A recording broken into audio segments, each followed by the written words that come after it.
Driton Sadiku, i cili ndodhet në Mitrovic, të na tregoj se çfarë po ndodh në Tavnik. Driton, çfarë lajmesh kemi nga ti?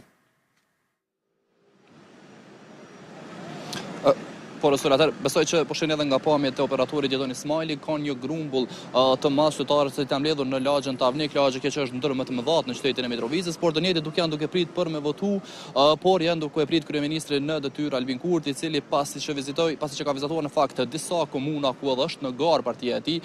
është duke ardhur pra edhe këtu në Mitrovicë, dhe rrjedhimisht po shohim që është një grumbull i madh i qytetarëve të cilët kanë dalë për me prit për të siguruar që gjithçka të shkojë në rregull, ka edhe pjesëtar të policisë. Po shohim pra ka njësi speciale të cilët janë të vendosur këtu në lagjën Tavnik, që siguria pra të jetë në nivel kur këtu të arrijë edhe kryeministri në detyrë Albin Kurti, pra e përmenda në vazhdën e vizitave që ka bërë në për disa komuna. E përmenda që lagja e Tavnikut është një ndër lagjet më të mëdha dhe cila thuhet se bën diferencën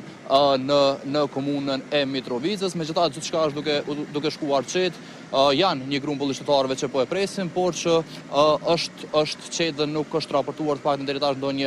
ndonjë incident. Përtej kësaj që po shohim këtu, qetë ka qenë pothuajse tërë dita këtu në Mitrovicë, që nga ora 7 të mëngjesit kur edhe janë hapur qendrat e votimit, gjithçka ka shkuar sipas rregullave, nuk ka pasur ndonjë incident të raportuar as në polici, por as të paktën siç na shton nga Komisioni Komunal Zgjedhor, vetëm tek pjesa e qytetarëve, relativisht deri në orën 1 kanë qenë 17% e qytetarëve të cilët kanë dalë për të votuar, është ky përditësimi i fundit i Komisionit Qendror të Zgjedhjeve,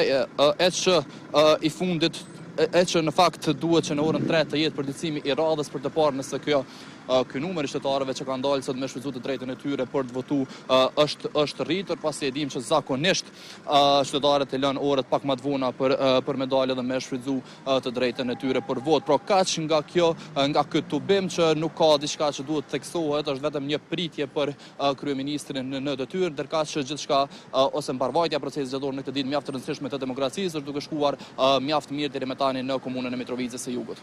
Resul?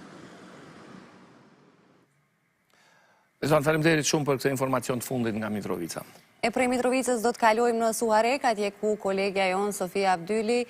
do të ketë linjën e drejt për drejt tani për të na dhënë detajet e reja